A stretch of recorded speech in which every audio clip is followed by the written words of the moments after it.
Hi, I'm Tom. I'm Matty. And I'm Lewis. This is the Wigan Way, Wigan's favourite rugby league podcast.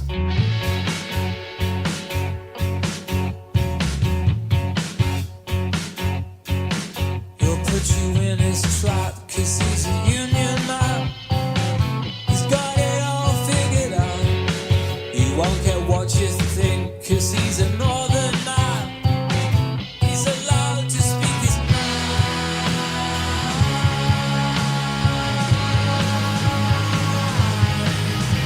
His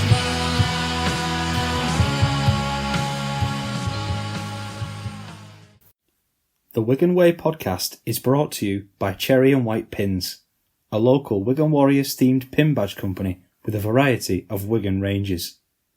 You can get free shipping on all orders when you use the code The Wigan Way, that's The Wigan Way, all in capitals, at checkout. Thanks to them for supporting the show. Thank you for joining us this week on the Wigan Way after another win. 26 points to 20. Saturday 8 o'clock on a trip to Castleford. A new one for us, that, really, Matty. 8 o'clock kickoffs on Saturday. They're not the most common. Yeah, very unusual. It's 8 p.m. on a Saturday. We do 8 p.m. on a Friday, don't we? Yeah. So why does it feel like 8 p.m. on a Saturday so much later? I don't know. It's just it did feel worse, did it? It felt weird going at 8 o'clock on a Saturday. But we've got to be honest here, from a selfish point of view. Saturday 8 p.m. works for us. Only just. And relatively close games. It close. It worked for us. We wouldn't have made it to Leeds.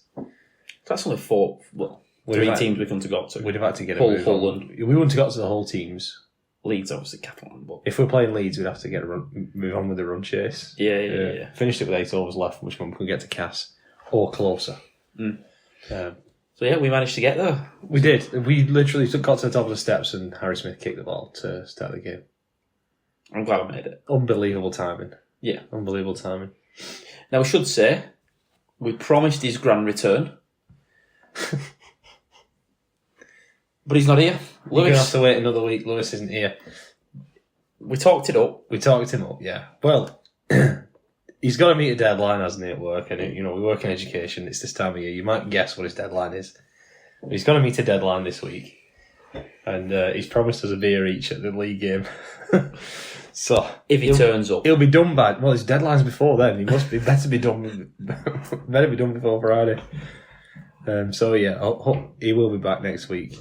Yeah. But this is 100th episode. Wow. The first episode was just me and you. 100. It's just me and you. You had your table about 6 feet from here, and we sat there. Yeah. That's all that's changed in 3 years. 100 episodes, the table's moved 6 feet. Were we in the same league position then? Not sure. I know by the end of the year we were, because we were 4 points behind Catalan, weren't we? But at the start, we did it. Well, we'd already lost 2 games, I think. Yeah. Because we lost away at Hull KR, and we'd lost a home game as well. But yeah, it's been fun. 100 episodes, including interviews, specials. Done quite a lot in that time, How haven't we? many games? 2 grand final specials. 2 grand finals. Challenge Cup. Season previews, season reviews. Yeah. Mid-season reviews, international reviews. Internationals, yeah. Interviewing. Yeah. State of origin, interviews. We've done all sorts. We've packed a lot in. It's been a mad 2 years, hasn't it? 2 years and a bit. But yeah, 100th episode. It's a milestone moment for us and still enjoying it. Still loving it, really. The interactions we get with fans, and I've really enjoyed the difference of views and opinions, because you know how it is, you watch the game from one seat and you see what you see and you look for the things that you always look for, but actually listening to some other people and people getting involved. I'm more invested in the games now, I think, than I ever have been since starting to do the podcast. Looking on a little bit of a deeper level, really. Yeah, and I'm more invested in the game. I'm more interested in why the tries were scored. I'm more interested in the other games. I'm more interested in the NRL. I was gonna say, do you think there's that little bit of look of like 3-4 players before now and seeing where they're setting up for things? I'm trying to spot that, but it's difficult, isn't it? Yeah, it's very difficult, but it's enjoyable at the same time. Should we get into this game? Let's do it, yeah. So, obviously we should mention a situation that has happened once already this season. Dougie came in as a late replacement to the team. Yes. Last Jacob time, Douglas, that is. If you don't know, Dougie's is his nickname. yeah, Jacob Douglas. coming into the team. He came into the team at Leeds, didn't he, for Miski, and we were thinking, Miski's not warming up properly. Douglas is doing a lot. Obviously, this time we had no chance to see the warm-up. No, but a couple of people who stood near said that Marshall was warming up as you would expect, yes. and he seemed to... Polite during the... Yeah. Have a moment where he pulled out where Miski at Leeds was a bit like, he never looked right anyway. So again, I'm guessing he would have been used to that feeling now and a little bit more prepared for it. He didn't get... I'm not saying starstruck, that's the wrong word. I'm struggling for the phrase. Overwhelmed? Yeah, overwhelmed or looked a little bit unprepared. He looked like he knew what he was doing in his preparation and being ready for this game. It's got to be tough for anyone, particularly in defence. It might be alright when you've got the ball, but particularly in defence when you have to very suddenly come into the game. You're expecting to be, 20th, 21st man, whatever that is, extended bench. Probably not even 18th man. No, he wouldn't be 18th man. You're expecting to just be helping the team prepare for the match. And then all of a sudden, your whole focus is shifted to you are playing in the Super League game and we're going to need to avoid back-to-back defeats. And you're very, very suddenly thrown in. Oh, you're on the left wing this time. You're with Wardle. You've not been there before. You've always been on the right wing. Defensively, it must have been just so difficult. Yeah. And, I thought he acquitted himself all right. No, I thought he did a fair job.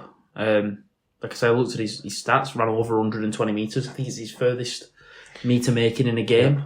Most amount of carries, he made just under 20 carries. So... Yeah. As for the rest of the side, it remained pretty much the same, although Jack Farriman came back in for Bevan French, whose injury is a bit worse than we initially thought. And 8 weeks. It is, yes, 8 weeks. I'm sure we'll talk about that later. But no place again for Harvey Hill, which I thought maybe he'd get a go with the underwhelming play of our pack at Wakefield against the pack that was full of injuries. I wonder... So it was much improved, I thought, this game. I wonder if it was a case of you don't want to drop a guy off one bad performance or change everybody due to one bad performance. I know it's been a few bad performances in a row, but it just giving him another chance, maybe. Well, there was another element of the Harvey Hill situation, is that he's picked up a 2-game ban for the reserves. So if he came in and played well, he wouldn't be able to stay in the team anyway. He wouldn't be in the team anyway. He'd have to miss 2 weeks. That's a perfect reason to play him. I don't know. Can we argue that he's already had week 1 of it? No, because he was 18th man. He was named. He warmed up and played. I don't know how that side of it works, but obviously he picked up a ban for the a tackle in the St. Helens reserve game. Now, mentioning that reserves game, and I do want to mention this because we were talking about it last week. Tyler Dupree played in the reserve game. Yeah, he did. Yeah, reported after that he actually asked. It was his idea. Yeah, he asked could he play in the game. And, you know what, that makes a lot of sense. Go and play and... yeah, if you want to, yeah. I mean, it's certainly going to help. There was a lot of talk, predictably, about Christian Wade scoring 2 tries in that match, that reserve game against St Helens. What wasn't mentioned was that Jacob Douglas also scored 2 tries in that game. Yep. So we're clear, given that both of them were in the squad, that third choice winger... I suppose it's Eckersley, but he's third choice everywhere apart from forwards. But Douglas is next in, is what I'm saying. Yeah. And got some kids playing on this game again. I know we said it at Salford, but when you're writing the shirt numbers down, Eckersley, Douglas, and Farriman all starting, all playing in the backs. There's some inexperience. There's some young players there. There's some raw talent, certainly. And Nisemba, of course, obviously, we're talking about him as the superstar that he is and will be, but he's still a very young lad and he's still learning his trade. And with that, I want to talk about the change that happened with him. Him and Farrell switched. Farrell went back to his traditional left side that he's run for a long time.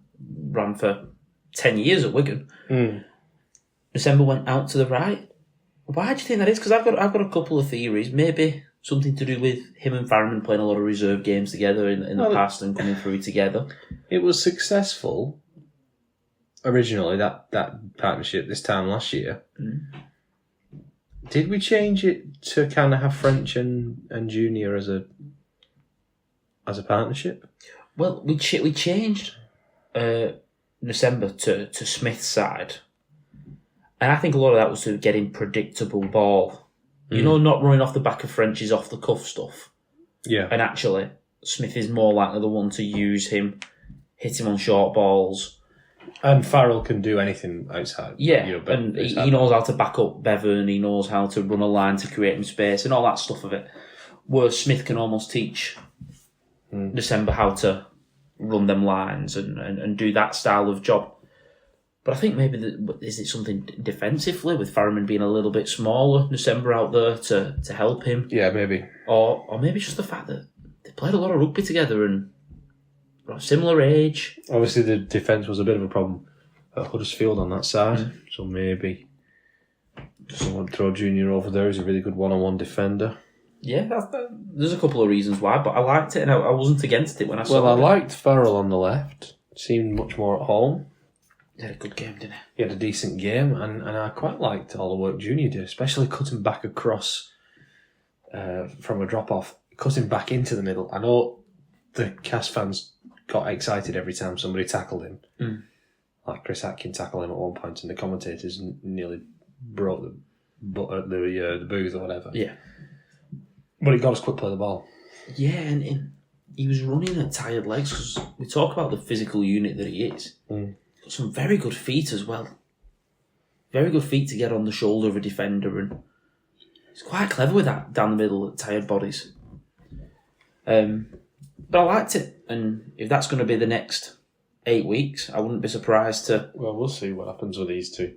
Yeah, to see what happens. We are having these two as our second rows because I don't think there's anybody else that could come in. We've not got Willie Isa to bring in. We've not got Sam Walters to bring in. So, well, exactly. We best make the best out of these two. I'll say people keep talking about dropping Farrell, and who do you bring in? I'm okay with people having conversations like that. I don't think we should, but I think if Willie Isa was still part of this team, Farrell would not have played this many games. He'd have had a week off here and there. Yeah. That was obviously the plan at the start of the season. And I don't think Junior would have played this many games, I'll be honest.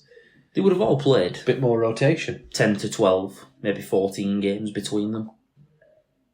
They would have all been involved. Isa would have played right second row, left second row. But we don't have that luxury, and it's something that we're going to have to look at for next season. Or maybe even the end of this season. So let's get into it. Cass opened the scoring. There's always a look to criticise defenders and to say, player X made a mistake. But I think this was just such a lovely shape. Good passing movement. Fine Dejanase, who's a very, very good player. It's off the back of 3 or 4 repeat sets on Wigan's line. It's going to be they're going to find a way to score if they don't make a mistake. Any team would against any team. If you have 18, 20, 22 tackles on somebody else's line and you don't cough up the ball or throw it in touch or whatever, you're going to find a way to score. Yeah, exactly that. That's just a fact. And that took it to 4 points to 0. Obviously, the conversion was missed. It wasn't long until Wigan got on the board themselves. It was immediate. It was 2 minutes. Yeah. From our own half, O'Neill to Ellis to Smith and Finsfield. And again, you're just asking him to pick the right pass. Picks Eckersley out with a really, really good pass. Flies down the outside and Fields there backing up. Which one of these passes is Danny Maguire think was forward? All of them. Which one was the NFL pass? All of that them. one out the back there from Smith that went directly backwards, or that one? Or just or that one, or that one that wouldn't have mattered even if it was forward. None of them were forward. No. But 6 points to 4, got our way back into this game, into the arm wrestle, and if I was Danny Maguire, this next try would be the one that bothered me. Yeah, so Aaron Moore made them knock on midfield. With a minute to go. Which gave us a scrum, which is a golden opportunity. And, I'm really pleased that Aaron did that for us and gave us that chance in midfield. So we could just hit Adam Kieran one out from the scrum. And then Aaron Moore actually missed a tackle on Adam Kieran one-on-one, which led to him scoring. I'm sorry. You know that KR fan's going to be in our comment calling us bitter. How can we be bitter? We won. We scored in this moment. You know he's going to be there every week. But yeah, I get what you're getting at there, Matty. Can't always blame the ref for everything. A simple knock on. Yeah. And then a one-on-one tackle. I missed tackle on a guy who was just running straight, yeah. And I want to mention with this, Wigan tried the play. And Exactly. the scrum got reset. We tried to play, messed it up. Well, we didn't mess it up, but the scrum got reset. The scrum wasn't ready or whatever. So the ref says, right, start again. And then we just went, we'll just run the same play again and you still won't stop us. Yeah. And they had every opportunity. They missed a one-on-one tackle with Adam Kieran, who runs in to score under the sticks, and that takes it 12 points to 4 at half-time. That would be the upsetting point for me if I was... That's just so easy. It's a good fend-off from him, but on a second rower... But it doesn't matter, because he had support anyway. Yeah. So if he doesn't fend him, he still scores. The mistake's already passed at that point. So it's 12 points to 4. Situation's looking decent for Wigan.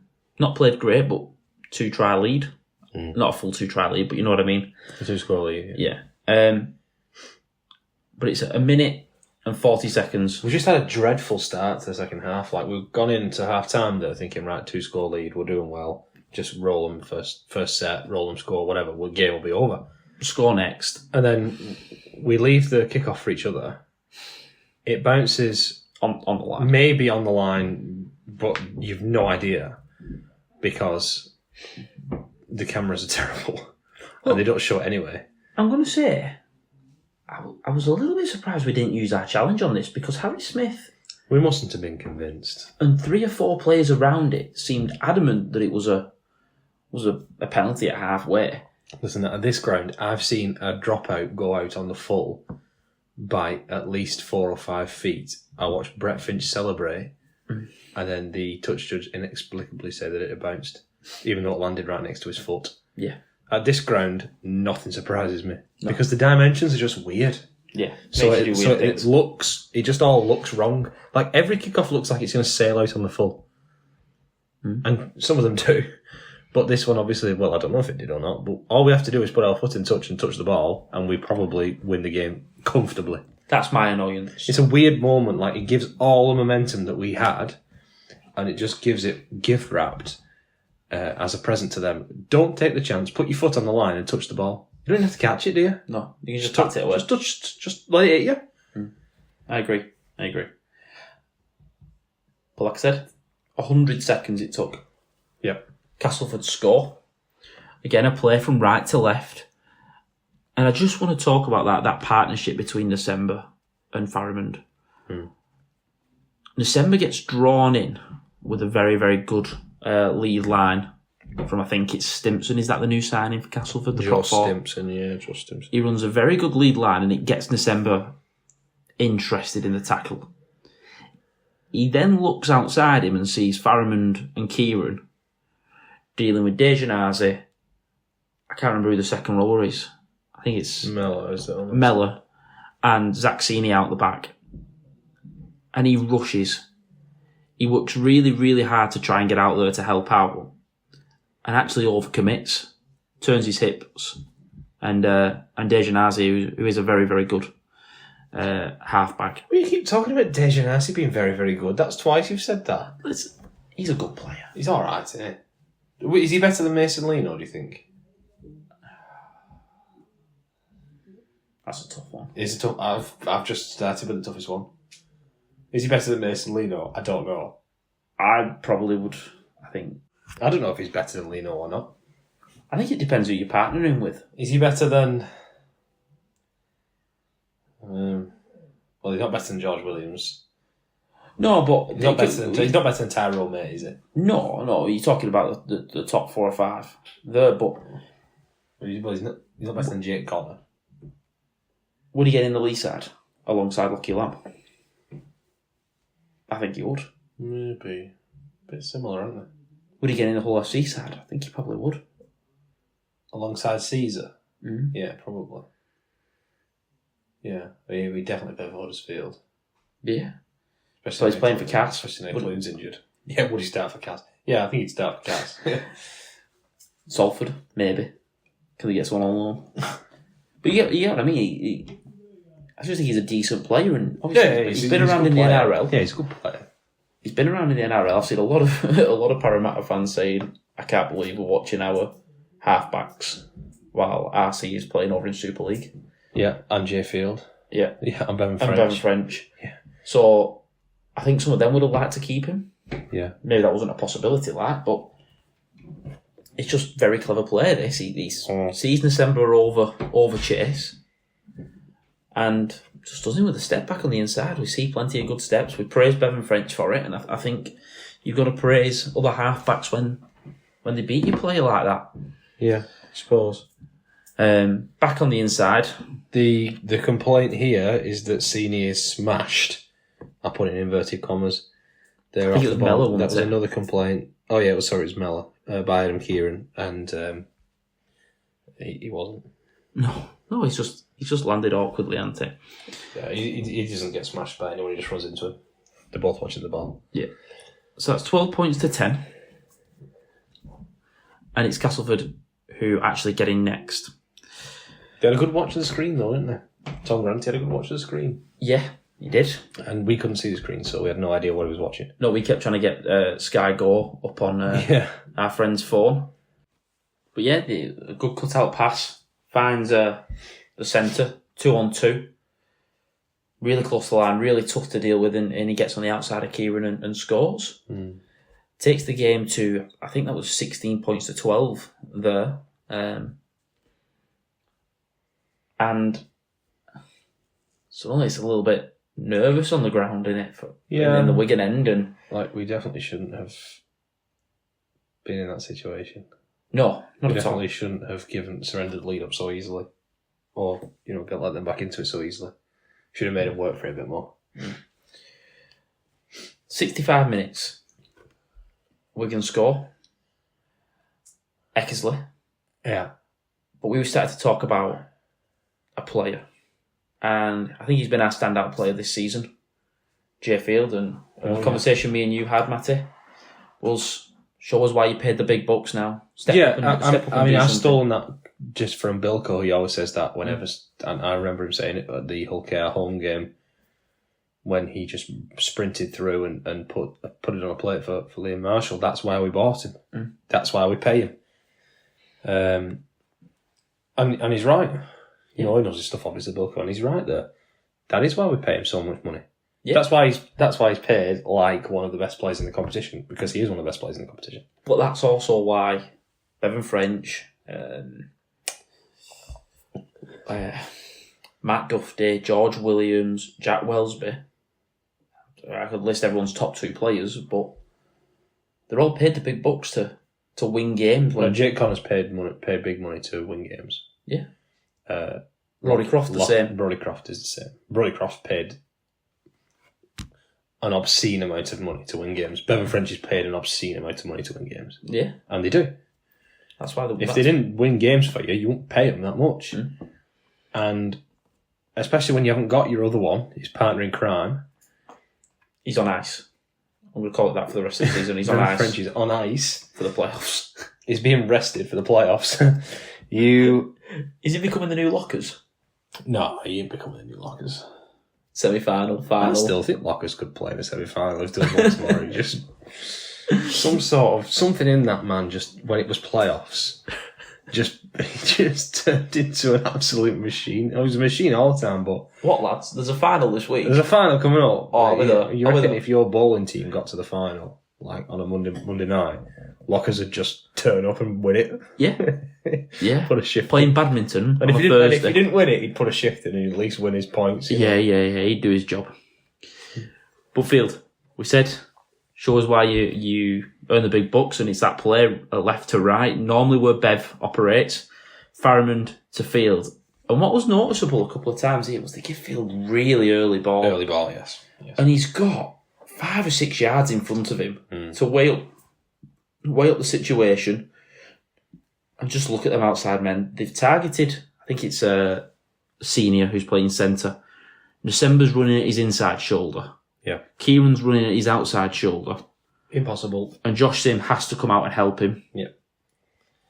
And he just cuts him out. And you know, once Eckersley gets that ball, pause it there. You just pause it there. Look at the number of amber and black shirts around Zach Eckersley there. There's 5 there. But this is real long-term thinking. See, the reason they miss all these tackles is not because of Aaron Moore. That would be funny if it was. But the reason they miss all these tackles is because they're bamboozled.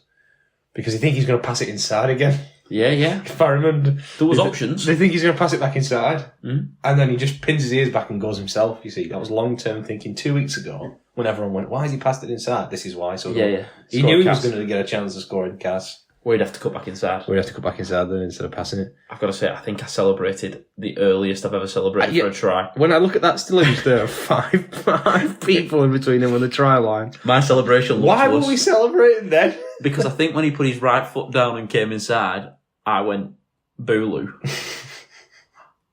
And then I watched the replay on the phone and I went, I don't know why I celebrated as if that was just a walk-in. You know, them ones where there's a massive cutout. Yeah, it looked like a walk-in, but... And you feel like you should see Pat Richards just put it ball down in corner. Yeah. It was it's a little bit harder than I... it took some finishing, that. Give him credit for, really.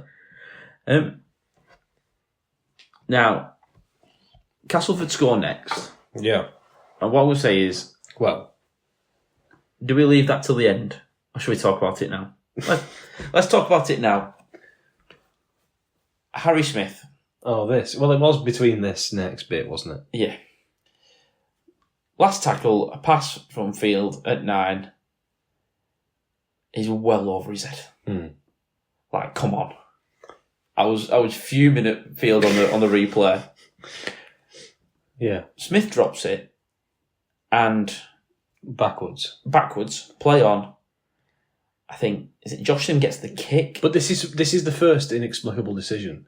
Yes. Why does he kick it? He should just dive on it. No. He shouldn't just dive on it because he might drop it.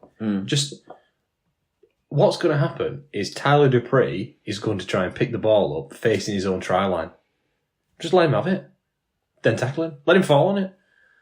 Or fall on it yourself. Just do anything apart from just boot it. Just let the Wigan man have it. And if you're going to boot it, boot it as far as you can. Don't just do a little dribble. So at least if you don't get the ball back. Yeah. Yeah. Wigan get it on their own try line. You're not kicking through to the try line, are you 10 yards out? Why did he kick it? I don't know. Just don't... Why would you kick this? Because then if somebody does fall on it, which Dupree eventually does, it's 6 again.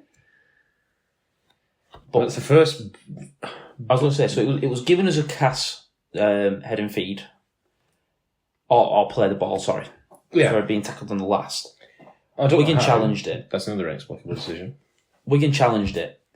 And the comment was that Smith hadn't held him back. Even though he touches him, hadn't pulled him back. Now, I am going to say, how many times have we listened to people talk about soft penalties and go, oh, he's not actually pulled him back and he's not actually done this, he's just touched him. And if this was the other way around, no one would want it to be a penalty. No. Or 10 minutes or whatever. No, and I don't think I want it to be a penalty. No. By the letter of the law, it should be. But when we're at the game and we don't see any of this, we don't see any of it live, obviously, because we're watching the ball. We don't see any of it on the screen because we can't see the screen. The way, from what I was reading on the journey home, people were making out that it was the worst video ref decision since Jordan Tansey. I thought Harry Smith had speared him. I thought he'd done some sort of rear naked choke on him, yeah. Well, he must have missed something ridiculous. When I watched it back, when I got home, I thought, oh, was that it? He just, nudged him. I couldn't believe the uproar. Well, I can, because it's Wigan. And I'm okay that being given a penalty. But you're going to have a hell of a lot of penalties. And you're going to have a hell of a lot of people saying... He's not dragged him back, has he, like Danny Maguire in the semi-final? Oh, well... That was a real I'm still drag. waiting for Wigan's public apology. Just tackled a guy without the ball. He didn't do that. No. He just leant into him. No. And also, Castle losing at this point. They get a penalty on halfway. Fine. Does that mean they automatically win? No. There's about 10 minutes left as well. The way I've been told that this would have automatically got Castleford the win, like some sort of catching the golden snitch situation. How could it be a guaranteed win? No. It's not like Hull KR's trying in the cup final where it was 2 minutes left, win or lose. This was 10 minutes left, you're losing. They actually went on to take the lead. Yeah. After this, and then made a lot of bad decisions. About 2 minutes later. Yeah. So, how can you say this was a guaranteed win if Cass get the ball there? You can't, can you? Can't. You can't. It's not, unless it's the last minute and it's a try or no try situation. It's not a guarantee. You have no clue what's going to happen. No, of course you don't. They might not have even found touch from that penalty. Exactly. If you didn't find touch at Castleford, I would be. They might have gone for 2 and left it short. Yeah. And Jay Field catches it and scores. Yeah. And you know what's on. I genuinely don't understand how this can be a guaranteed win. No. If it was last minute, maybe, and they were, if they were winning and it was last minute, and we then scored, maybe. But it's not guaranteed you're going to score a try. No. You then do score a try, take the lead, and then you. Aaron Moore is allowed to defend for Wigan, obviously. So that would have stopped a try as well. I want to talk about this though. Phil Bentham has given an official apology for an incorrect decision. Yeah. So are we just going to apologise for every missed decision or whatever? Because in this game, and we're getting onto the news a little bit, but Liam Hornsby given a 6-game ban for touching an injured player. And Wigan didn't want him banned. Wigan have wrote an open letter to say that he shouldn't be banned. No. But no apology for that. But by saying that we've missed it and it's that bad that he should still be banned, well, Wigan should have had a penalty and was our letter of apology. Are we just going to accept that refs can't make mistakes and expect? Well, we can't do an official apology every time there's a referee mistake. No. Just the same as you wouldn't expect Zach Eckersley, for example, to write a written apology to all the supporters if he knocked on.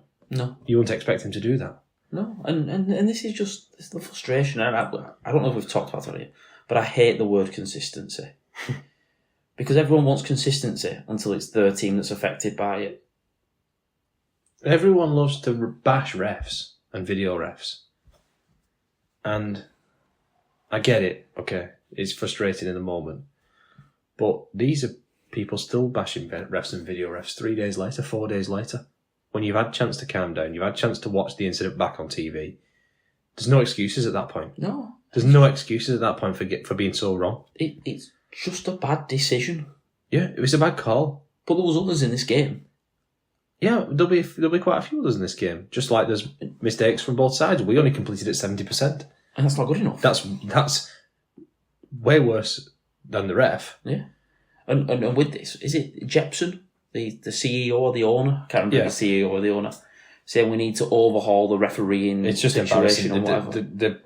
The comments are just embarrassing. I mean, where was this 2 weeks ago when they won against whoever? Yeah. And they got a 50-50. Yeah. They got one that they didn't deserve. Yeah. Or the opposition didn't challenge one. There's never any of this. When it goes your way, it's always, the bounce of the ball went our way. Oh, it's these things even themselves out. Yeah, well, they do. But if you're on the wrong end of it, you come out and make all these excuses. I thought the commentary was embarrassing. Yeah. That then leads to, it feeds into the narrative and it then makes people more upset than they would have originally been. Sit there saying on Sky and whoever, that's an awful decision. Wigan didn't deserve to win this game. And then keep mentioning it for the next 10 minutes, keep mentioning it for the rest of for the duration of that match, then bring it up to Danny Maguire in his interview. I thought his response to that question, if he thought about it now, he probably would admit that he probably got that wrong. The same way Matty Pete would. Was it the other month when he got a fine and a suspended whatever? Against Hull. And it'll probably be the same thing that Maguire gets. He got it wrong. Maguire got it wrong this time. But when you're throwing a camera in somebody's face just after they've lost a match, they're going to react like that. Yeah. Yeah, they are. But then, of course, that then gives the fans an excuse. Yeah. I do think that the CEO coming out and talking about an overhaul in the video refs and all this just because of one mistake, and it's not even. Like say that cup final one for Tom Davis was wrong.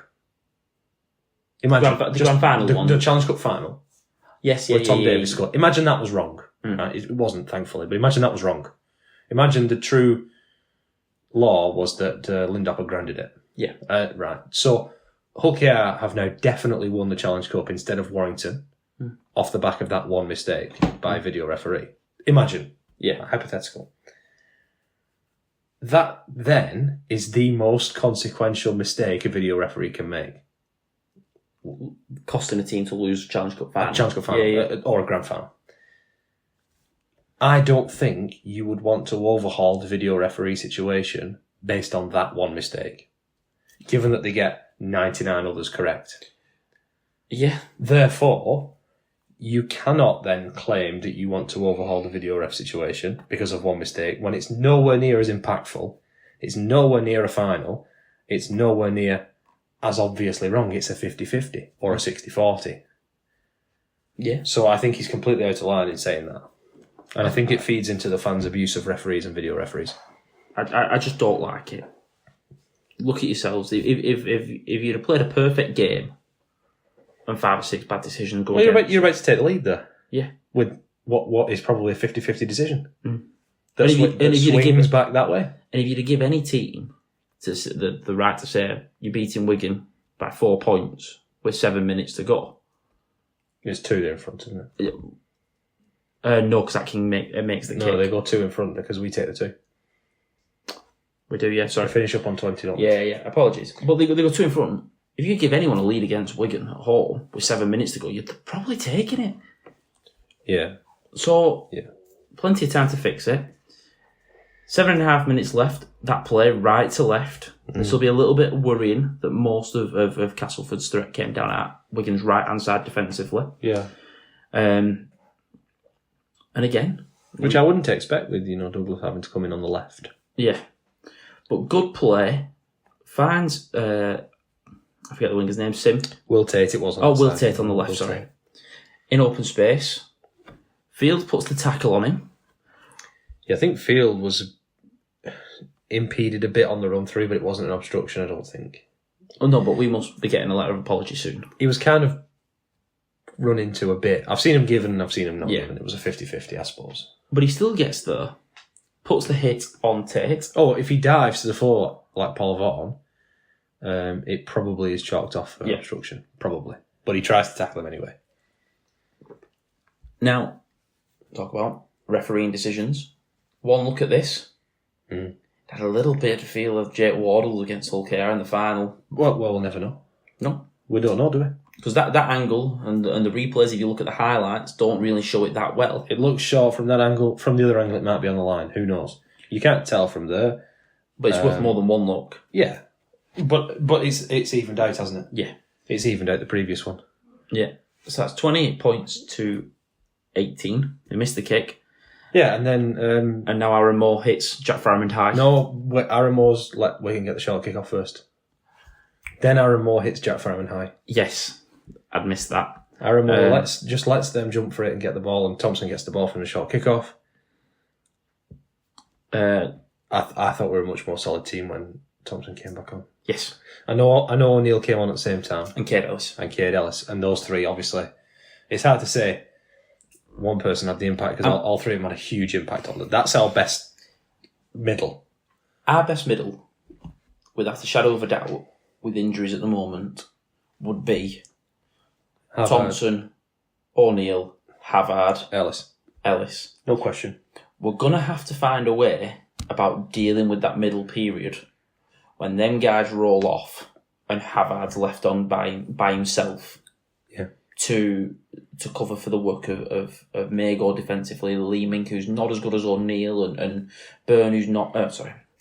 I'd love to know how many minutes is Ellis's week in, week out limit. Obviously, in a big game, he tends to play 80, doesn't he? Or at least 70 or 80. Yeah. I'd love for Mago to just roll on as a prop and Ellis to still be on the field for me, we are a much more solid team when Ellis is on, no matter who's at prop. And I know you mentioned this. If Willie Ice was here, could you imagine him doing 25 minutes at 13 just to tackle on one card when them guys are on? Yeah, or then you could have the luxury of putting Mago in at 13 and Isa played a prop. Yeah. Yeah. But have some hard workers because they're Walters, well, you know, I suppose when everyone's fit, Walters could be that guy who plays alongside Mago. And Havard in that middle period. Havard, that probably is how we'd go about it. But yeah, I suppose once we get those big three, as you say, back on the field, we get the short kick off with Thompson. Farriman dances back on the inside and then is absolutely clobbered high by a player off his feet. One of the most obvious penalties I think I've ever seen. Definite high shot, definite 2 points. I think the two fingers were up straight away from 90% of the crowd saying take the two. Brad O'Neill didn't think about taking the two, but I think that was just him double checking definitely that we were definitely going to take the two. I mean, you have to go level. You have to go level. Respect the game and go level. Now, Castleford kick long. Yeah, they had no choice. Exactly. It's not 50 metres, is it? So if you kick it out on the full or it doesn't go 10, Kieran can kick the goal because it's 43 metres or whatever. Yeah. And I like it. They back the defence, and you have to say 3 minutes, defend well, return a kick, and we might get a shot at one point. Yeah. What I would be disappointed as a Castleford fan is that Thompson takes the second tackle on the, so I'm going to say 28, 29 metres. Yeah. And we can score from there. 2 tackles after you've just kicked off. Yeah. Very rare you should concede points after the first set after a kick. But it's Jay Field again. It's the in and out move. We've seen it so many times. He's so good at this that it's deadly. Yeah. Or deadly, as I might say. Yeah. This play, perfect. Brad O'Neill out from 9. Finds Cade Ellis close to the ruck on a shorter side, maybe just a short. But he's so flat. He gives no chance for the line to get up. He eats 5 or 6 metres up. Look at the move he puts on the halfback. Takes it so close to the line. Gives it to Smith, who just gives it to Field early. Look at the move Field puts on the halfback. He is magic. He is absolutely magic. If you're not doing anything right now, pause the podcast, go on to the highlights. It's about 4.5 minutes, but it's the very last thing, and it's an angle from behind. Smith just gets on the inside shoulder, holds up the defender, and gets Field one-on-one with Chris Atkin. Now that shimmy, go at him, shimmy on his inside shoulder, right foot to get on the outside of him, beat him for pace, and find the skipper back on the inside. Yeah, we've seen a lot of this from Jay Field in the past, and it invariably it's Liam Farrell backing up through the middle. He's so clever, he's so good at that. As soon as Liam Farrell hoved into view, loomed up, this bald figure just coming towards us, because this was right level where we were, right in front of that pizza van. Yeah. We were right level with it. As soon as we saw Liam Farrell just appear in front of the defensive line, game over. Your dad ran off. Well, there was a lad in the pub giving it to Liam Farrell. And my dad must have turned around beforehand and just seen him in the corner of his eye. And then 30 seconds later, Liam Farrell scores to win us the game. That's where he went. See, I thought it was because Johnny was injuring people during his celebration. No, he injured him. So my dad ran over to him.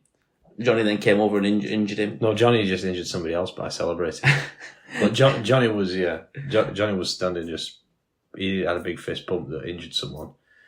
I think he kissed me at that one point. Johnny kissed me on the head several times, but that was just what I ended up behind the back of the pizza van. Yeah. Like I just ran to back at stadium and I don't know where I was going. Yeah, but that's what Wigan does to you. Remember Jake Wardle's try at Salford last year? We were all 3 of us in the air. We were convinced.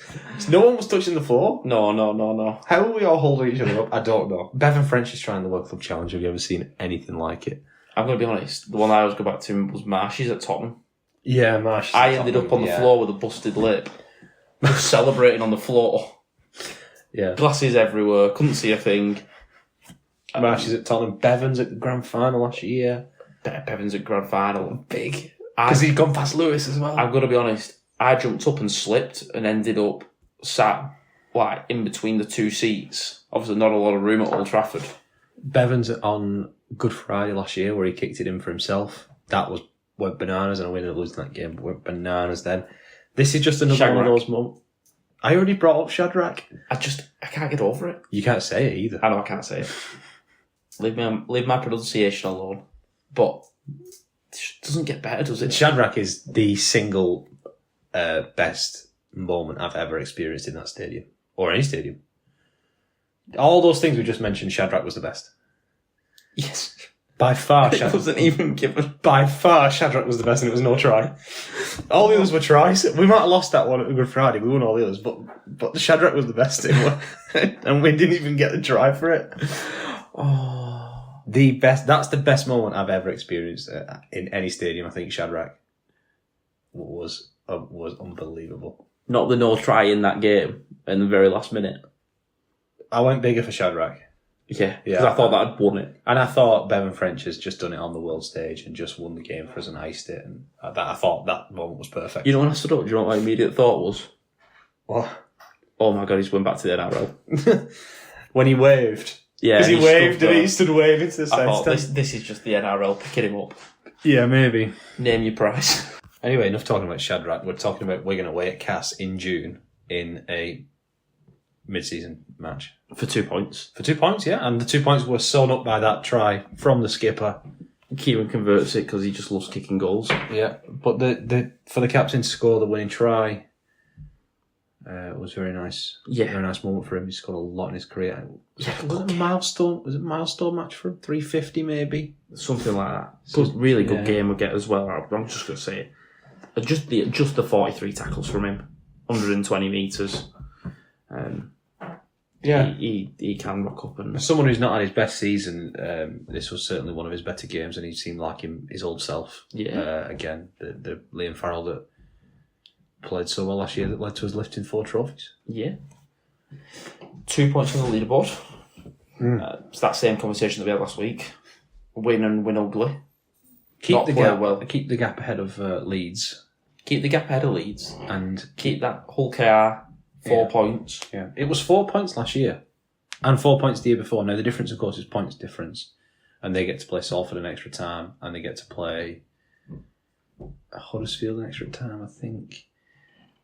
Listen, I don't care about points difference. They've got to come to the DW. They've got to go to Middlesbrough and get a win.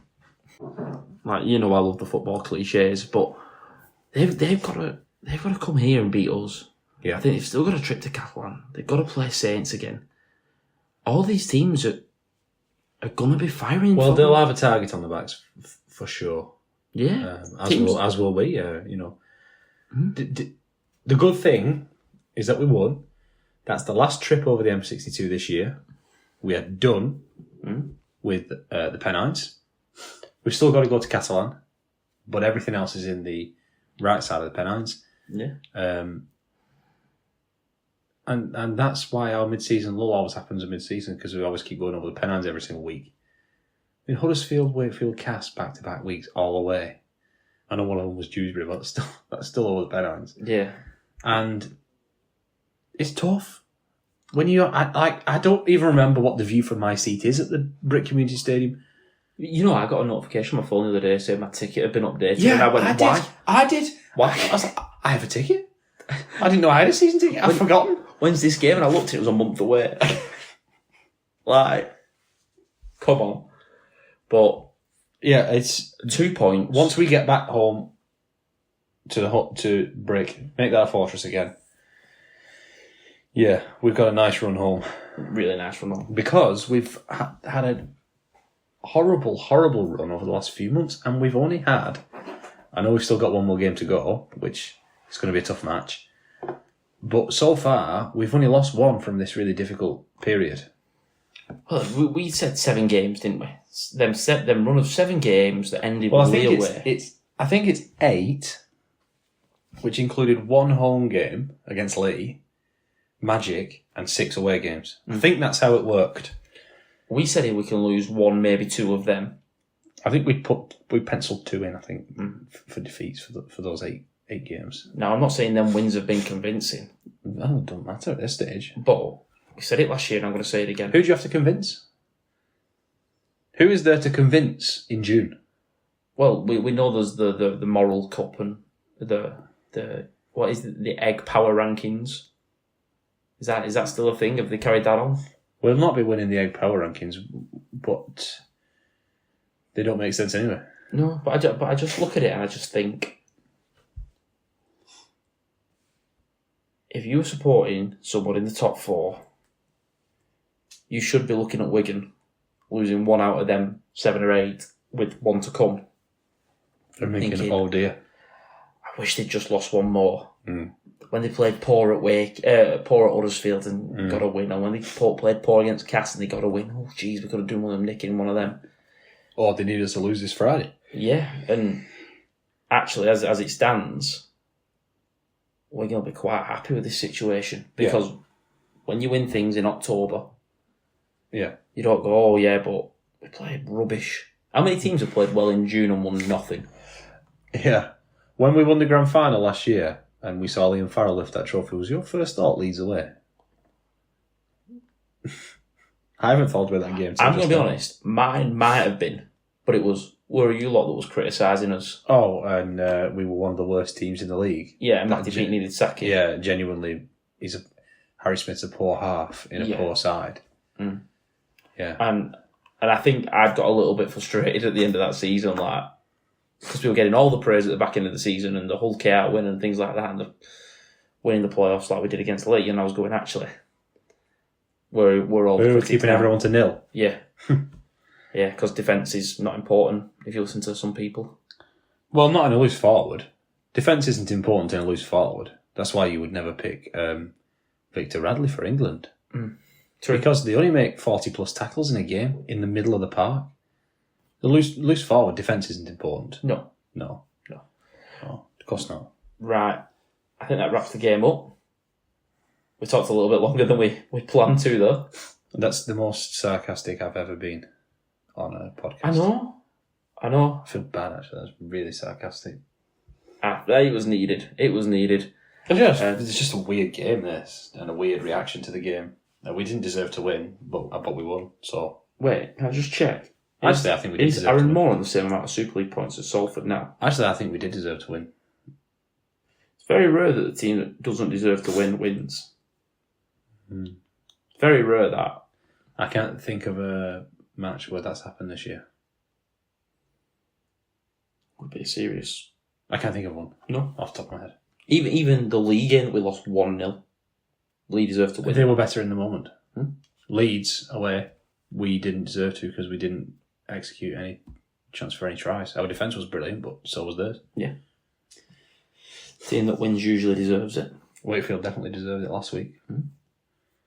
Yeah. Yeah, Hull deserved it in the end. We deserved to League win. tables don't lie, do they?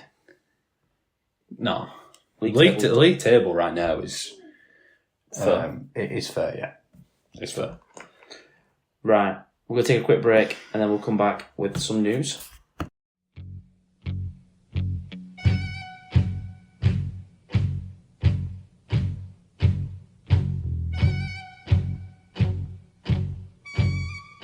Matty. Yep. Your eye catchers. We're going to do it a slightly different way this week. We're going to have a look at every game in the NRL, and there's something interesting in pretty much all of them, really. Yeah, but we get about 10 seconds on each game. So Penrith. just read out the scores. Penrith beat Canterbury 8 points to 6. Oh, I was surprised he didn't go with the Panthers and Bulldogs. Oh, Go School. what's that we do again? Panthers, Bulldogs 8-6. Panthers. Yeah, Panthers won at home there. What's interesting about that game? Oh, Canterbury were near the top. Yeah. Could have won it in the last minute. Crime. Yeah, Bad pass back to the winger. They had a chance, both left and right, with a shot to win it. Yep. Sea Eagles versus Tigers. Sea Eagles win 28 points to 10. Yeah, good win for Sea Eagle, and Tiger lost another promising young player. Talon De Silva went to Eel. Have you seen the comments? Yeah, especially Lockie Galvin's comment. The big three. Well, there was talk of the big three, and it's the coach and the 2 co-captains. Yeah. Yeah, there's something bad going on there. Right. We're going over to Knight versus Raider. Yeah, Raider won this one in very close fashion. 22-18. They've won a lot of close games recently, the Raider. And Josh Papa is back for Queensland. That could be one of the only times where a State of Origin level player is coming to Super League. Well, last one would have been really like Adrian Lamb. When he came to Wigan, he captained Queensland the year before. Yeah, and that was all to do with the Super League war and all that. I know, didn't Hoffman play after he went back? Hoffman played Origin. Somebody when else he went played back. after they went back as well. He played for Leeds. I can't remember off the top of my head, but it's not common anyway. Right. Broncos win 26 points to 12. Yeah, and unfortunately, this marked the end for this season, at least, for the Dalian points leader and your favourite, Luke Metcalf. He's just took it on his own, hasn't he? Yeah, He's gone to a next level. ACL injury for him. Very unfortunate timing. I mean, no time's good to get an ACL injury, but particularly for him in one of his best 26. seasons. Yeah, 26. He's coming into his prime. He's been bossing it this year. Could it mean the return of Sean Johnson? Oh, well, they've got a bye, haven't they, to sort it out? Do you think he's coming back? Not again. Surely not again. The prodigal son returns. Yeah, but the prodigal son, if you read that story, only comes back once. He doesn't then leave and come back 4 more times. That would be the perfect story for Up the Wires. Up the Wires being supported by Cole Palmer. Got to throw that out there now. That was mad, yeah. And also Glastonbury Festival. Up the Wires. There was an Up the Wires bike for some reason. It's mad that that's bigger than Rugby League. Yeah. Should say for the Broncos, Cobbo leaving. That's big news. Because he's playing too much PlayStation. That's genuinely the reason. Yeah. If you think of some of the people that are employed in the NRL and some of the bad things they've done in the past, and one guy's losing his job for playing too much PlayStation. Going to the Dolphins on a 1-year deal. Yeah, Dolphins love signing a Bronco, don't they? They usually do. You don't do nothing with your house, do you? They usually get it right, so you can keep your same locker in the stadium. Same parking space. Oh, brilliant. Right. Dragons, Eels. Dragons win 34 points to 20. Yeah, and Return of the King. Gutho wins against his old team. This just was not a good game. This was not a very interesting game, if I'm saying that. Gutho was playing against I'm going to be honest, I rang one of our mates, Cam, who's a para fan, and I said, do Para realise they're allowed to tackle? I think they had 7 tackles in about 3 minutes. Yeah, that's the dreadful this year. Right, Finns, Rabbitohs, 50 points to 28. The Finns win. Finns are so exciting. The Finns are so exciting. Do you not remember after like 5 or 6 rounds going on, they're playing a little bit safe and they're not really putting points on or whatever. They are putting points on. They have turned it around and become the team to watch, really. Oh, 100% of the team to watch. The last 5 weeks, they've scored 40 plus points 3 times. Yeah, and even when they lost, 4 times. even when they lost, they scored a few tries. Scored 20. Storm, Sharks. Yeah, Storm is the one that you have to pluralise. It's the only one. It's the only one after Storms. Storms versus Shark.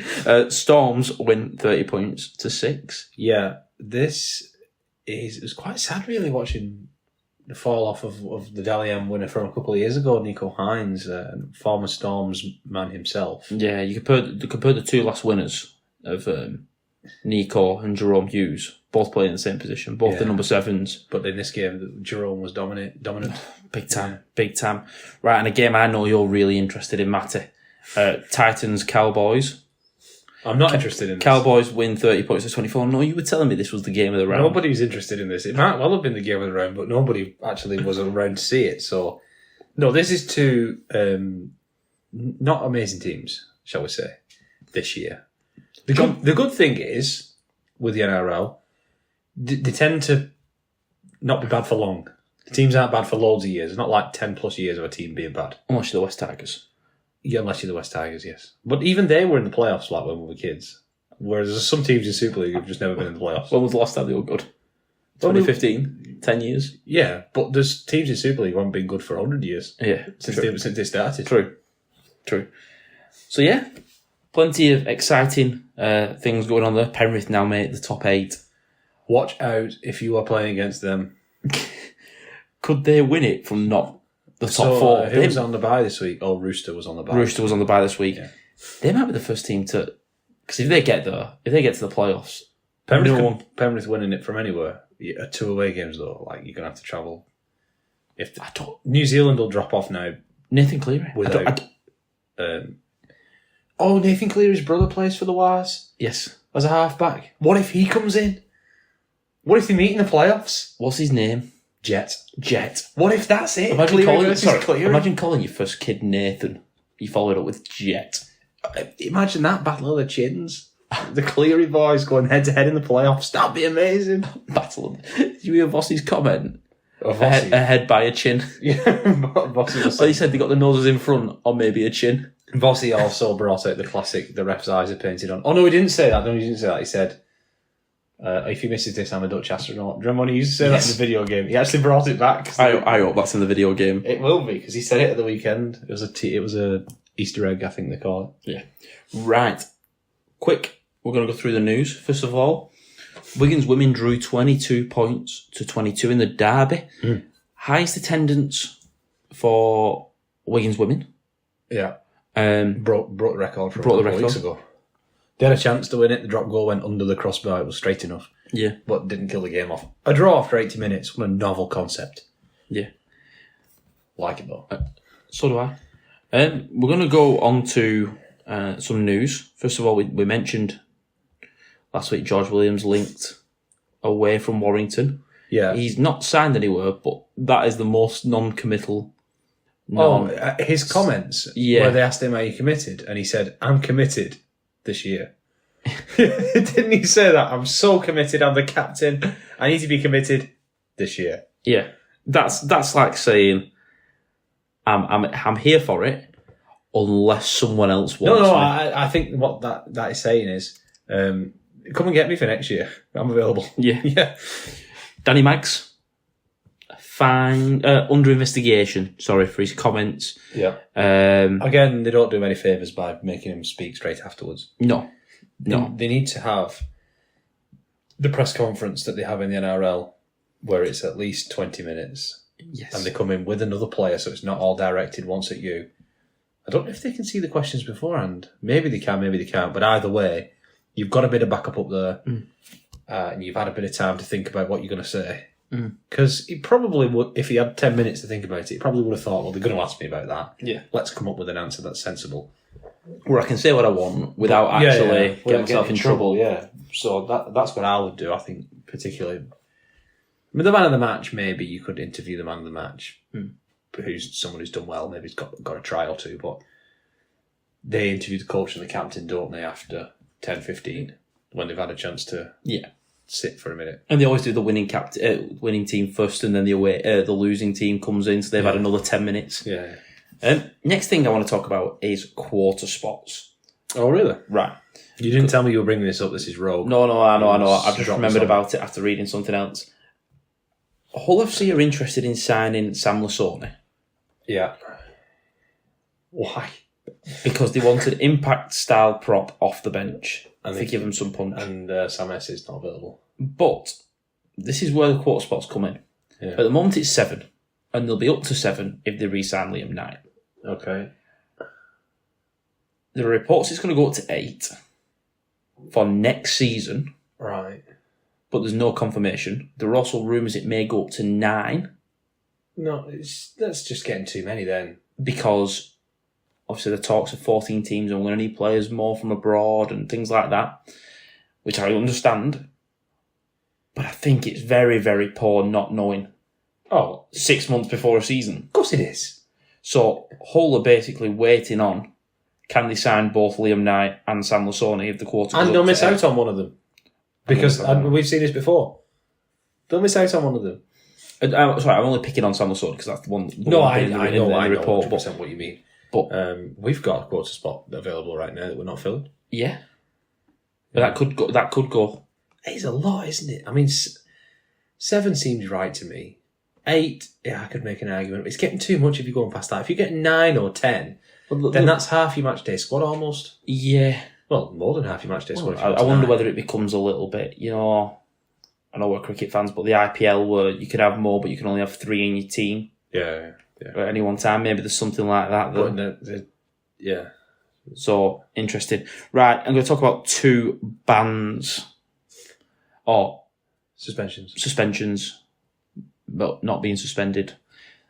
Reece Martin and Liam Horn, both charged grade E. Whose nickname, by the way, is Horny, which is terrible. It's a terrible nickname. You know what Danny Maggs was saying about Horny in the media? Like, you can't talk about Horny. Yeah. Both charged grade E for touching an injured player. Now, there are slight differences in this. Liam Horn... Well, they do different things, yeah. Yeah. And that's the first thing, because the amount of comments I've already seen saying, oh, they're the same, and one's being downgraded and one's got a 6-game ban. No, they're different. Reece Martin doesn't pull at a player, doesn't try and lift him up, touches him, which is why it's been downgraded to a grade A. But that to me says they got the grade E calling wrong in the first place. Probably, if they're saying it's still a problem, but that's a different matter. Liam Horn has been charged with trying to lift up an injured Which you definitely can't do, and we've been seeing bans for this for 3 years. And the rest. Got grade E, got 6 games. The only thing with this is Wigan have wrote an open, not an open letter, have provided a letter to say that Cade Ellis wasn't injured. Yeah, he was just wasting time. And he was just taking his time, which happens, by the way, in every Super League game there has ever been. And people are now complaining because Wigan did it. But Bateman was always bad for this. Bateman, and then he scratched his head. Yeah, you know when it used to be like, if we were winning by less than a try and we got the ball back, you just knew like tackle 1 was going to be Bateman, tackle 2 was going to be Hardacre, then it was going to be Bateman again, then it was going to be Hardacre, then it was going to be Bateman. Like they'd just take 3 tackles each, or taking age to do each one. Zach, I don't think he never had anything to scratch though, did he? Faz injured his sock. Did you see that one when he was just wasting his time? Do you know what Faz used to love with he that? He was clutching his sock. I've got to say this right. Faz loves, when we do that once or twice, he then just loves actually running it in. Yeah. You know, like I'm pitching at 10 metres. Because he thinks he might score. Yeah. He's menaced for trying to score, Faz. Big time. He has been given, Liam Horn has been given a grade E. Not been overturned. He's got a 6-game ban. Yep. 36 penalty points on his record. Which is more than Ben Garcia got for just lamping a guy in the face. Well, he lamped 2 at once. Yeah. No one's bothered about the Mac of this one. I do joke though. That was just secondary contact. But he got a 4-game ban for punching someone. This sport's so funny sometimes. Yeah. But if there's a guy on the floor injured, you can't move him. But obviously, if Wigan have said he wasn't injured, he was just taking his time. I guess Liam Horn's not to know that, though, is he? You can get injured at any time. I thought it would be downgraded. Did you? After that, I think they would still say, listen. It's just daft to do it, though. Because you've seen people banned for this before. And you've got to think, right, I'm going to call it out. You could call it out to the ref. Or you can, call it out and tell him to get up. But you can't touch him. You can't pick somebody up like that because you're risking it. Yeah, you are risking it, though. You are risking it. So I would expect them to appeal it and see what happens. Yeah. And that wraps up the news. Okay. We'll take a quick break and we'll go around the grounds.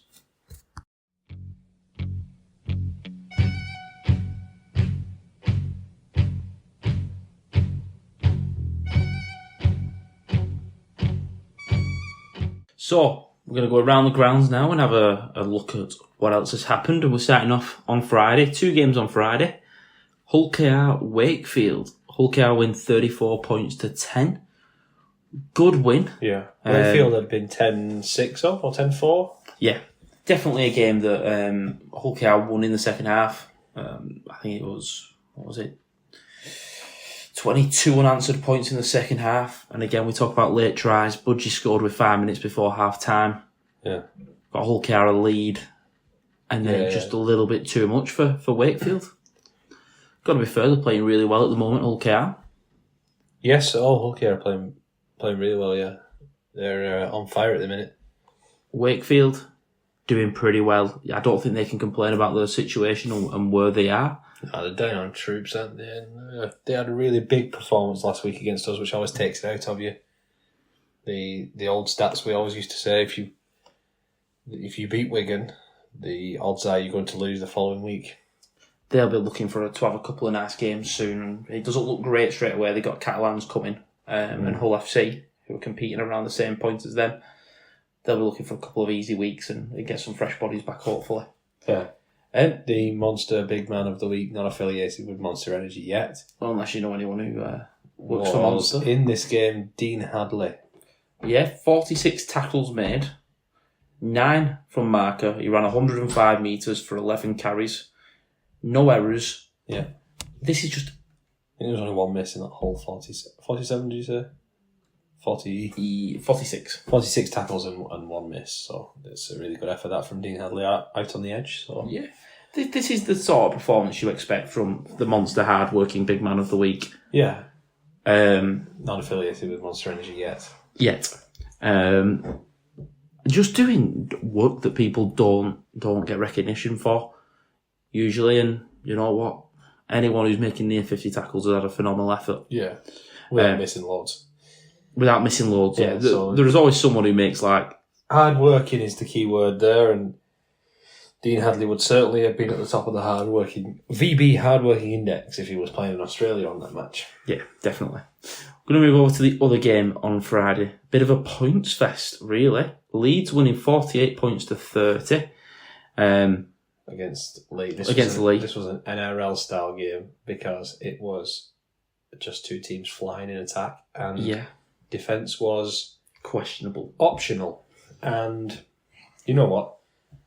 I think teams sometimes play bad defence because they know they're flying in attack. Yeah. And these two teams certainly were both that.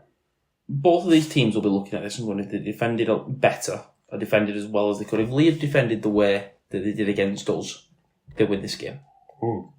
In the 1-0 game. And if Leeds defended like they did against us, they win this game 40 odd points to 10. Yeah. And that'll be a little bit, happy for the coaches that they're getting points, but a little bit worrying that they're conceding so many, and they're going to have to work on that over the next couple of weeks if they want more positive results and positive results at the end of the year. Yeah, there's not many games in Super League that finish up like this where it's an absolute points fest. And there's this many points put on and one team hasn't put them all on. We do see 60s scored in games, but usually to 0 or to 4. Yeah. A lot of arm throwing in this game and people solving problems that aren't there. Flying out to solve a problem that doesn't exist. Trying to put a shot on someone and it messing up you. We talked about it before. Pape did it for one of the tries where he shot out the line, put a massive shot on Sam Lasoni, I want to say. It was. Commentators get excited. Lasoni just pops the ball off to somebody else in a Pape's position. Yeah, and they play and they end up scoring the next tackle. Yeah. Jake Connor did the same where he shot out trying to deal with someone. Oh, sorry, not Connor. Bentley tried to shoot out the line. Just missed him out. And Connor gets done on his inside because of the massive gap. Do you not think Lee are a better side with Charlie on the wing?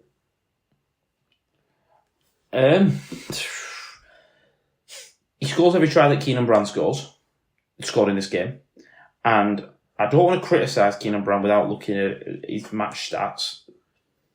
But I bet Josh Chandler would have made more metres. He'd have got him better field position. I don't know if it's the metres necessarily, because Brand's not bad at making metres, but I think maybe just changing your winger messes up your defensive structure, doesn't it? So, and Chandler's an experienced winger out there defensively. I'm just looking and I know he's frozen out and all this, but I just wonder if it would make your side better. Why wouldn't you pick him? There must be something going on. Yeah, Keenan Brand made 75 metres. It was alright. It's okay. You'd expect Josh to be walking over 100. Maybe. Next game was Saturday. There was 2 games kicking off at the same time. I want to check. Both at 5:30. Before us. Catalans. 32 points to 0. What are we going to do now without a football cliche? Yeah, we can't have Mick McCarthy anymore. Catalan get the free breakfast at that cafe in Hull if they want it. Yep. For keeping Huddersfield to 0 this time. Sam has been back a few games now and looked decent. There was a few names I didn't recognise on that Catalan team sheet. Yeah, I like it. Some young lads. That one that looks a bit like a friend of ours. What was his name? Leo. Darrell Lator, yeah. Yeah. I'd love to actually speak to Catalans now and say, what's your plan now? Are you bothered about this season? Are you writing it off and prepping for the next one? Yeah. Because if you are, there's no point Sam playing. Probably no point Luke Keary playing. Like, Luke Keary should still be in this team next year. But I just think and I look and I go, I played alright. Pangai Jr. played alright in this game as well. yeah, he did. Like, played well. Would love to know what the plans are. I think it's Paul Rowley with the Tompkins brothers as assistants. Based on absolutely nothing at all. That's just a complete guess. Are you starting that rumour? Well, yeah. Good, I like it. I don't know. Maybe that would be cool. Start any rumour you want. If Rowley leaves, then that would be cool. That would be a cool destination. Yeah. I'd love to see what happens with that. Yeah. Do you feel like he'd make him a bit tougher? I know McNamara's teams were always quite tough towards the, McNamara's teams were always tough. But then towards the end, it just felt like they'd gone all they could. I don't know if Paul Rowley is the right answer for this team. I don't know what is then. Because do you look at Paul Rowley's team and think they're a tough side? I think they'll do the basics right. They'll do the basics right, but I don't think That's what you want at this point. tough. Well, not necessarily tough, but then you're going to bring in John Key, right? Because that's always been my criticism of Rowley at Salford. They've done the basics and the attack well, but defensively, and have they been great? Depends. Depends on the rumours about Thingy at the Roosters. If he's leaving, would he come back? Robinson. Maybe. I think it depends who's out there on the market and who wants a tax-free vacation. Who wants a town and a tax-free... not tax-free, but, Because there is another job, potentially, for Rowley. We never know what's happening with Sam Burgess.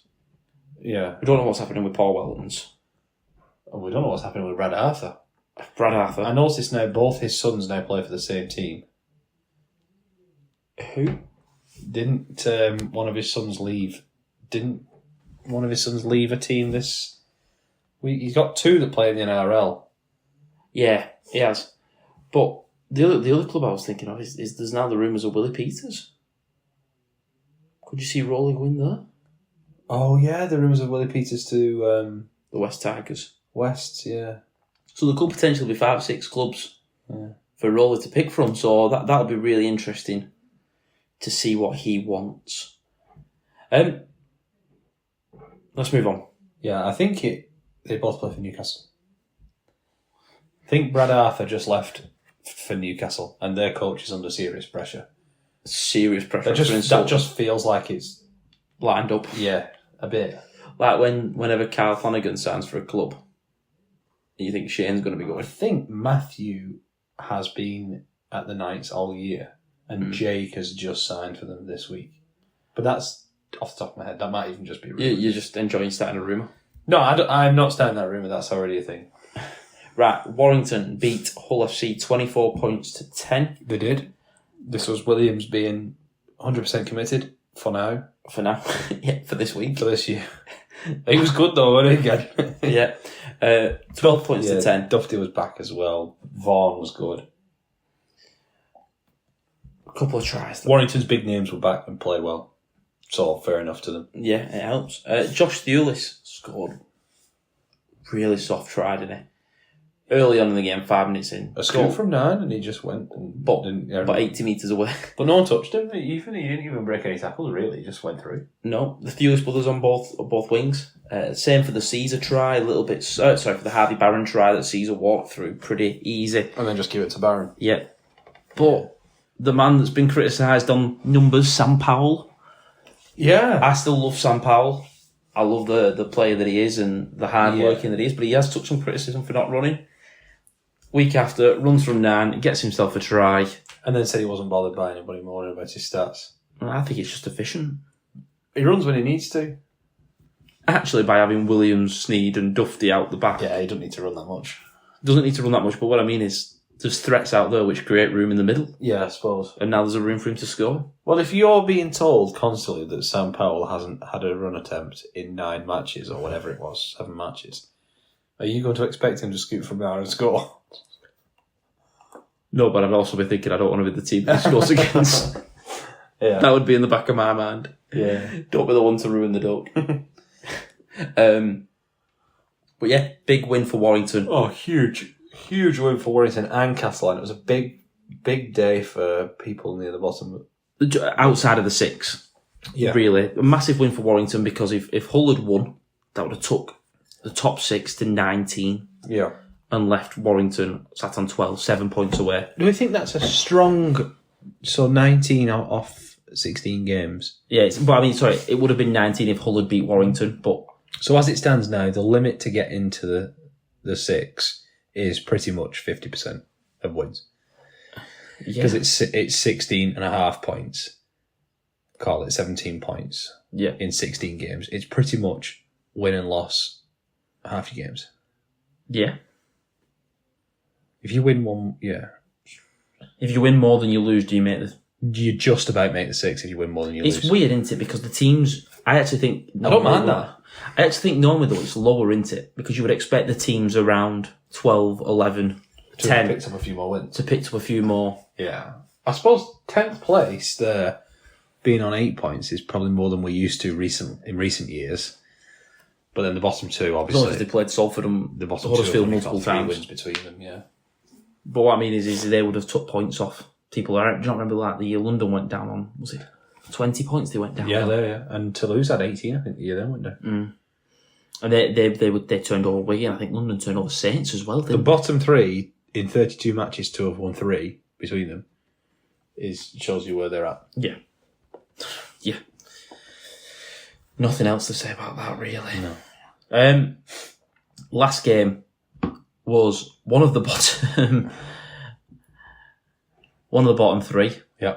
Salford went to St Helens. St Helens win 58 points to 0. Salford playing against St Helens for the 3rd time this year. In round 17. And now not again. They're not doing it again. So they've done it 3 times before June and not doing it again. Yeah. It's mad, that, isn't it? Very, very, very mad. Adrian Lamb was saying something about that this week, about loop fixtures. About if you're going to have loop fixtures, make sure they're at the end. What, so play 11 games, and then the 5 loops? Yeah. Or it's 7 loops, isn't it? No, it's 5. 5. Is it 5? Yeah. Yeah, 5 loops. That's what he said. No, it can't be 5. It'll have to be an even number. No, because there's... Oh, Magic Weekend. And Magic Weekend, yeah. No. 11 home games, 11 away games is 22. Then 2 extra of each and a Magic. Yeah. Because Magic's a loop fixture. Yeah. So it's 5 loop fixtures, play them at the end. I don't know. I do think it's tough for the RFL when clubs like Wigan and Lee and all these things have different things on. Yeah. I mean, it just... The League Leaders Shield becomes a bit of a farce if not everyone plays the same amount of games against the same number of teams. And we've said that before, and it doesn't seem... Are you okay with it for one, though, just for Magic? Well, I don't even think I am for that. I don't think I ever have been for that, even. I feel like Magic is probably... It's an extra game, isn't it? Because the talk is if it goes to 14 teams next year, 13 at home, 13 away, and Magic to make the 27. It's more...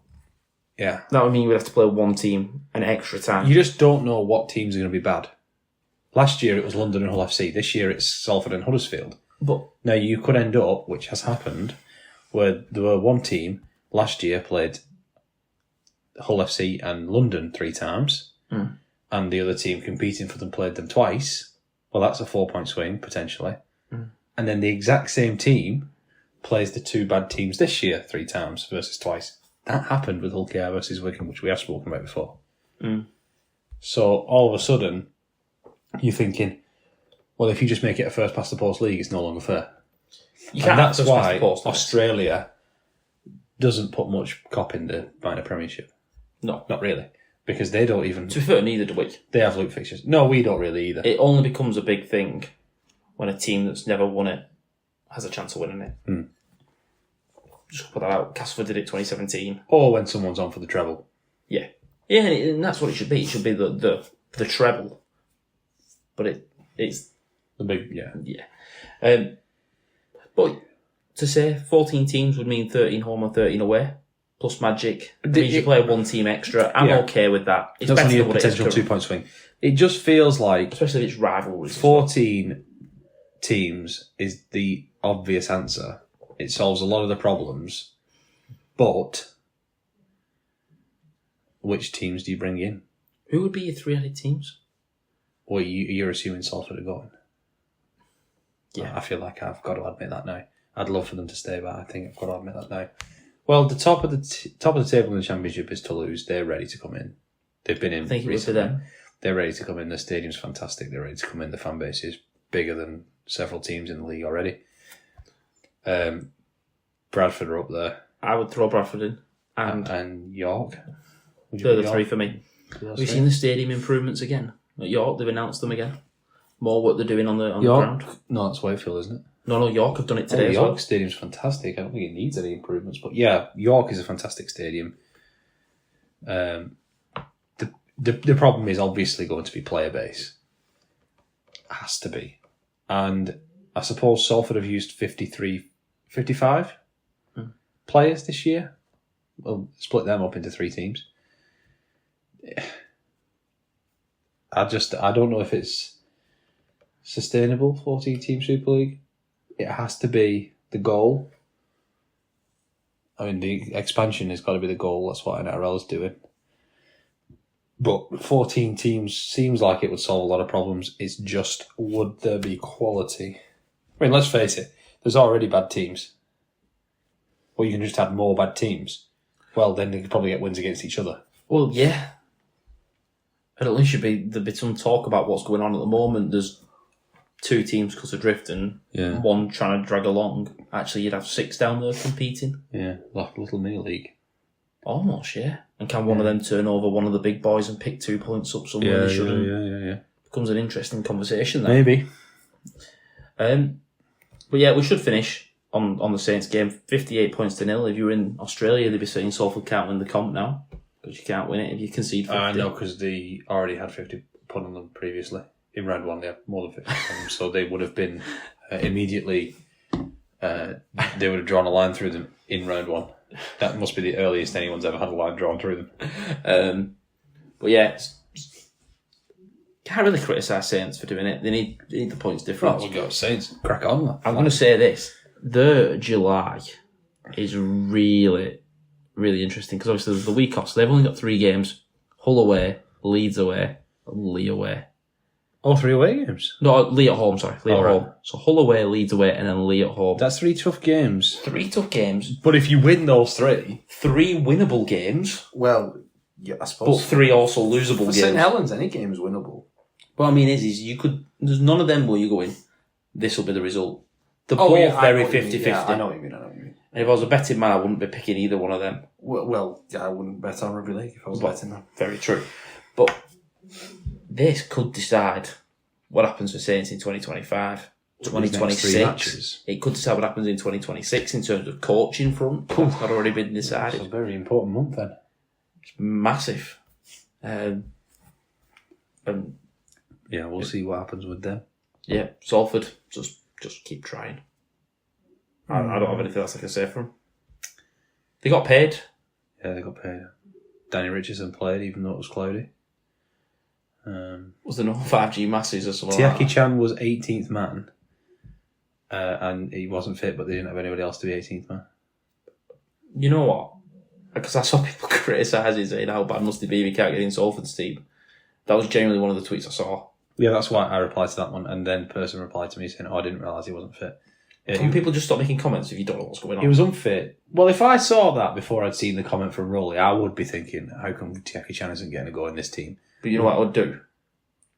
I'd go and search and try and figure out why before I make a comment. Well, people don't do that. No. They rely on us to tell the truth. That's what we're here Are for. you- We're an information service. We are the news. We just did a section called news. But put your hand up and just be there. Bevan did it for us. to just be a body on the bench. Just be a body, 18th man. Help warm up the lads or whatever. Interesting. Couple of weeks left. A couple of weeks before the bye. And then the season really hots up and things start to kick into action. Yeah. It's going to be interesting to see how it develops. What are we doing in this bye week, by the way? Are they doing it Origin style with 3 play and then 3 play the week after? Yeah. But I don't think England are doing anything in that bye week. No. I think it was just because teams wanted a week off somewhere. Well, it's a hard season. It's a long season, isn't it? And I like the timing of that. Round 20. I like timing as well. Lets you really reset and figure out your plans and target the back end of the season. Keep some rugby league on our TV as well, having 3 games and 3 games. Hopefully it's one Friday, Saturday, Sunday, or... They'll all be Friday 8 p.m. on both days. Oh, yeah. But it should set up an interesting running. Yeah. Really? Right, Matty, thank you for joining us. Are we going to hype Lewis's return up? Yeah. Hype it up. The chosen one will return. Next week. The actual prodigal son, not Sam Tompkins, because he... Wait, was it Sam Tompkins that we're talking about? Oh, Sean Johnson. Sean coming Johnson. back, the prodigal son. Yeah, Lewis will be back next week. We're not falling out with him or anything. He just got a deadline to meet. So he'll be back next week. He's coming to the league game with us on Friday. We need to do something for the 100th episode. Yeah, but we'll figure that out in the week and we'll let you know on the socials. Right, I think that's everything, Matt. Thank you for listening and we'll be back next week.